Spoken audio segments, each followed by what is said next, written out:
सो हम basic idea लेते हैं रेटिनोपैथी ऑफ प्रीमेच्योरिटी क्या है, एंड उस पे फिर हम आगे समझने की कोशिश करते हैं कि ये क्यों जरूरी है। सो रेटिनोपैथी प्रीमेच्योरिटी बेसिकली एक वस्कुलर डिसऑर्डर है in which there is a proliferating vascular retinopathy which affect immature retinal vasculature. इसमें क्या होता है कि जो प्री मेच्योर बेबीज का रेटिना रहता है, जो पर्दा रहता है आंखों का, वो पूरी तरीके से मैच्योर नहीं होता है। तो जब वो मैच्योर नहीं होता है तो उसमें जो खून की कोशिकाएं हैं उसमें वो पूरी तरीके से विकसित नहीं हो पाती है, जिसके कारण रेटिनोपैथी ऑफ प्री मैच्योरिटी हो सकता है। ये बेसिकली इसमें देखा जाता है, इसमें बहुत सारे रोल्स है जिसमें ऑक्सीजन, कम वजन और कम दिनों में पैदा होने वाले बच्चों, अगर ये तीनों का रोल रहता है आरोपी को आरोपी करने के लिए। सो अगर किसी बच्चे का वजन कम है और वो कम दिनों में पैदा हुआ है और उसको ऑक्सीजन थेरेपी दी रही है, ये बच्चा हाई रिस्क पे रहता है रेटिनोपैथी ऑफ प्रीमेच्योरिटी होने के लिए। देन हमको समझना पड़ेगा कि थोड़ा सा बेसिक उसमें आएंगे कि पर्दे में जो खून की कोशिकाएं होती हैं वो जब बनती हैं तो उसमें बेसिकली चार आर्टरीज होती हैं और चार आर्टरी और वेन होती हैं जो कि मेन होती हैं, और वो बाकी अपनी ब्रांचेस देती हैं जो छोटी छोटी खून की सप्लाई हैं, उसको हम एंजियोजेनेसिस बोलते हैं। तो हमारे एनआईसीयू में role of what is the role of oxygen in development and prevention of ROP and the optimum level in relation to the NICU care. ये समझना इंपॉर्टेंट है कि रोल ऑफ ऑक्सीजन क्या है और हम इससे आरओपी को कैसे प्रिवेंट कर सकते हैं एनआईसीयू में। So basically what we have to remember points of care in the first month of life. हमको देखना है कोई भी बच्चा, कोई भी प्रीमेच्योर बच्चा जो एनआईसीयू में है, उसको ऑक्सीजन मॉनिटरिंग ऑक्सीजन मॉनिटरिंग होनी चाहिए उसकी, उसका इन्फेक्शन कंट्रोल होना चाहिए, उसका न्यूट्रिशन का ध्यान देना चाहिए, उसका टेम्परेचर कंट्रोल में रहना चाहिए, उसको सपोर्टिव केयर मिलनी चाहिए और पेन कंट्रोल होना चाहिए। अगर ये सब कंट्रोल, ये सब चीजें जो पॉइंट्स हैं, अगर ये सब चीजें अगर हम इसकी देखभाल कर पाते हैं तो हम आरोपी होने से बचा सकते हैं। इन बच्चों में जिनमें ये सब चीजें करी जाती हैं उसमें आरोपी होने के चांसेस बहुत कम होते हैं। हमेशा देखा गया है कि जब भी 100% ऑक्सीजन से बच्चे को दिया जाता है उनमें आरोपी होने के चांसेस ज्यादा होते हैं।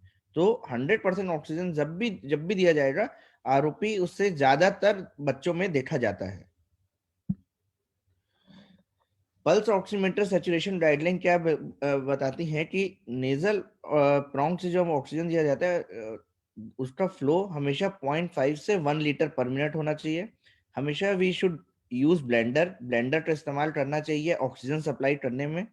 हेड बॉक्स से जब हम ऑक्सीजन देते हैं तो उसका फ्लो 2 से 3 लीटर पर केजी पर मिनट होना चाहिए। एंड पल्स ऑक्सीमीटर का जो अलार्म है, we should never set at 100%, it should be set at 96 to 97%। Then और स्टॉप आरोपी क्या है, जिसमें इसमें देखा गया था कि किसी भी बच्चे को, जिसमें हमने देखा गया था कि सप्लीमेंटल ऑक्सीजन जो देते हैं वो 96 से 99% में अगर दिया जाता है तो देखा जाता है कि जो आरोपी प्री थ्रेशोल्ड लेवल पे है उससे वो थ्रेशोल्ड लेवल पे पहुंचने की जो रेट है वो कम हो जाती है। पर साथ ही साथ ये भी देखा गया है कि इससे इंक्रीज इन लंग डैमेज है। अदर रिस्क फैक्टर क्या है जो कि आरोपी करा सकते हैं? एंटीनेटल फैक्टर है, जैसे एंटीनेटल स्टेरॉइड है। जब गर्भवती माता को हम एंटीनेटल स्टेरॉइड देते हैं उससे चांसेस होता है। एनीमिया या थ्रोम्बोसाइटोपेनिया है। वेट गेन से हो सकता है, रेस्पिरेटरी डिस्ट्रेस से हो सकता है, हाइपोथर्मिया से हो सकता है, सेप्सिस से हो सकता है। तो ये सब चीजें हैं जो कि ऑक्सीजन के साथ ये सब चीजें भी प्ले करती हैं आरोपी करने में। तो इन चीजों का भी ख्याल रहना चाहिए। अब क्लासिफिकेशन देखें अगर आरोपी का, तो क्लासिफिकेशन बेसिकली डिवाइड हुआ है बेस्ड ऑन सीवियरिटी, कि किस स्टेज पे है, कितने रेटिना के पर्दे में किस लेवल तक उसकी खून की कोशिकाएं बन चुकी हैं, कितने कौन से जोन पे है, उसके बारे में हम आगे जानेंगे। देन कितना एक्सटेंट है, कितने एरिया में है आरओपी, और वो प्लस डिसीज है कि नहीं, ये सब चीजों को हमको जानना पड़ता है जब हम आरओपी को क्लासिफाई करते हैं according to international classification of retinopathy of prematurity. तो बेसिकली जो जोन्स की बात कर रहे थे वो 3 जोन होते हैं। फर्स्ट जोन होता है इनर मोस्ट सर्कल, जैसे आपको दिखाया है, ये जो लाल वाला है ये ऑप्टिक डिस्क है, और ये जो अंदर वाला सर्कल है इसको जोन 1 बोलते हैं। जो ग्रीन वाला एरिया है उसको हम जोन 2 बोलते हैं, और उसके बाहर का एरिया जोन 3 होता है। और ये पूरा का पूरा जोन 3 के बाहर ये पूरा रेटिना इतना बड़ा होता है। तो अगर खून की नली जोन 1 में है तो वो और ज्यादा सीवियर डिसीज है। तो जितने अंदर में डिसीज आरोपी रहेगा उतने ज्यादा सीवियर होने के चांसेस हैं। इसलिए हमको इसको डिवाइड करना पड़ता है कि देखने के लिए कि आरोपी कितनी सीवियर है according to the zone of disease. उसके अलावा एक्सटेंट ऑफ डिसीज क्या होता है, it is recorded as hour of the clock और 30 degree center. So basically, what happens is in this, the boundaries between the sector lie on the clock hour of position, that is 12 o'clock sector extend between 12 to 1 clock hour. तो उस एक 30 degree sector में हम extend देखते हैं। Stages में आते हैं तो आरओपी के अलग अलग स्टेजेस हैं। स्टेज वन सबसे सीवियर, सबसे लेस सीवियर स्टेज है, जिसमें सिर्फ हमको पता चलता है कि एक लाइन बनी हुई है, डिमार्केशन लाइन, जो कि खून कोशिकाएं जहां पे आके रुक जाती हैं, और उसके आगे का रेटिना या पर्दा जो आंखों का है वो इमेच्योर रहता है।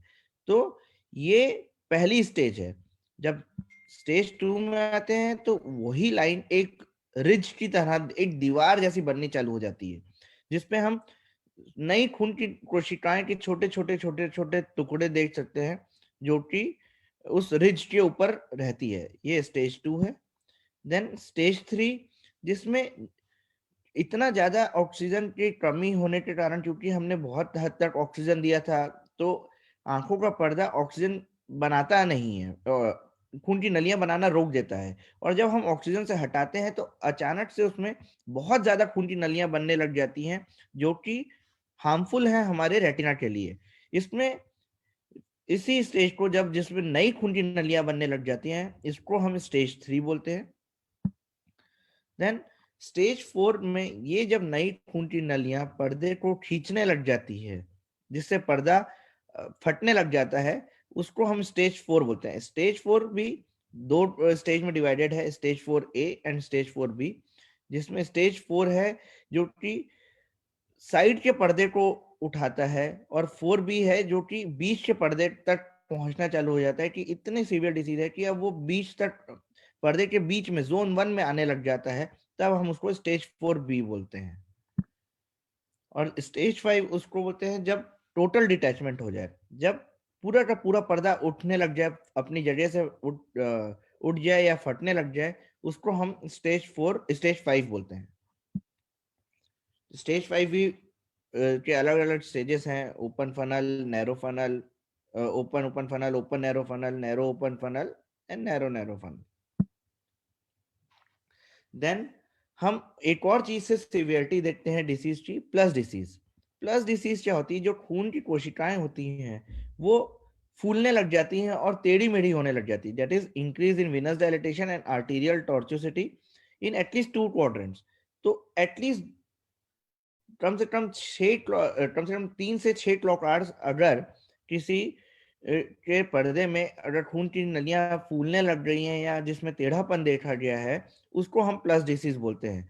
ये एक साइन है जिससे हमको पता चलता है कि आरोपी थोड़ा सीवियर है और इसको अभी अर्जेंट ट्रीटमेंट की जरूरत है।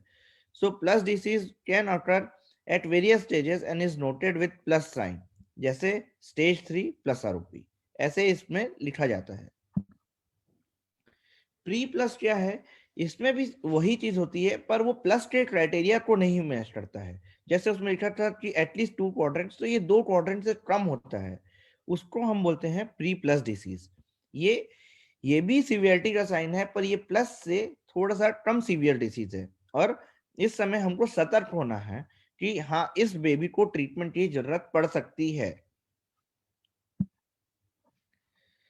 थ्रेशोल्ड आरओपी, ये एक काफी सीवियर डिसीज है। इसमें अगर तुरंत ठीक नहीं किया गया तो बच्चे को अंधेपन होने के काफी चांसेस होते हैं।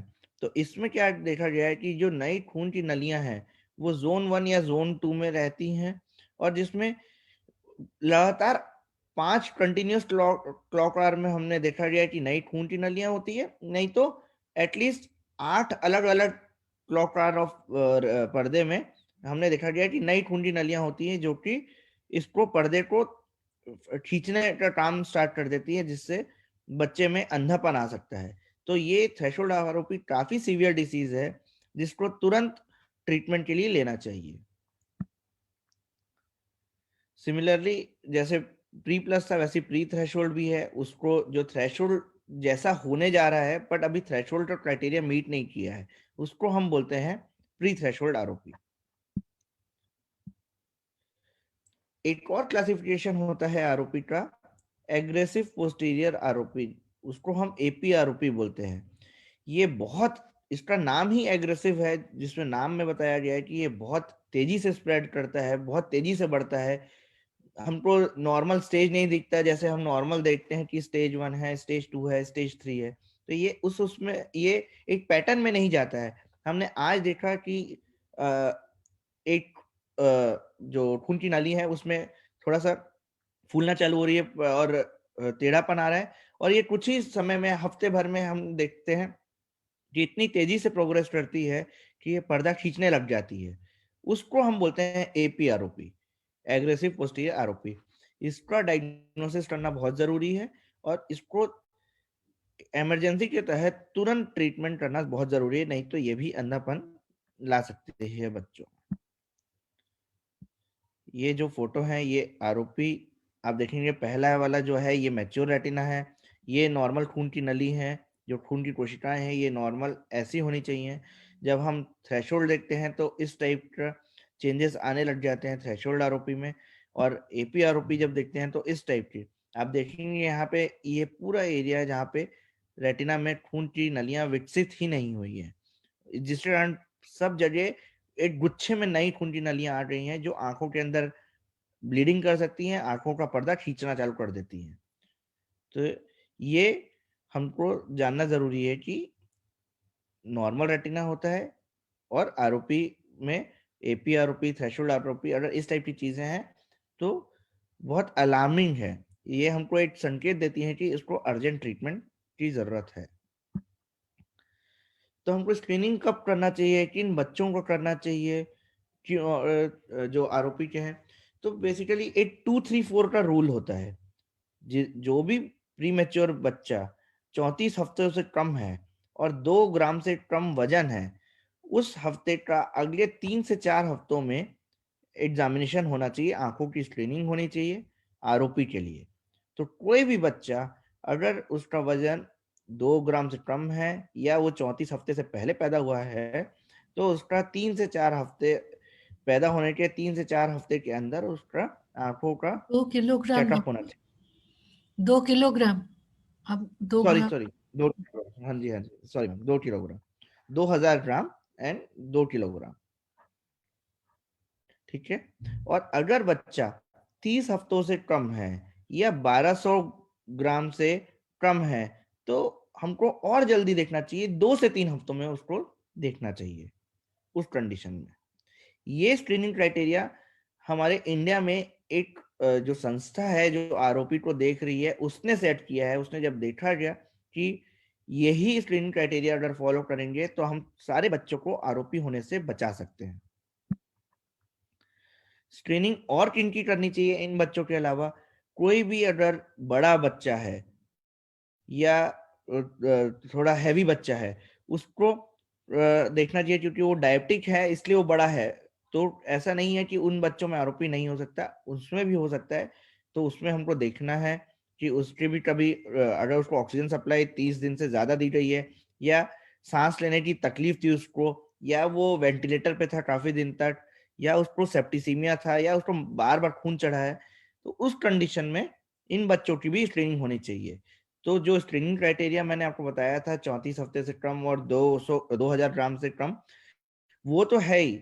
उसके अलावा अगर किसी बच्चों को इतना ऑक्सीजन या ये सब दिया गया है, तो उनको पीडियाट्रिशियन खुद बताते हैं कि इन बच्चों का भी स्क्रीनिंग होना चाहिए, भले ही वो थोड़े से बड़े हों या उनका वजन थोड़ा ज्यादा हो, तब भी उनकी स्क्रीनिंग होनी चाहिए।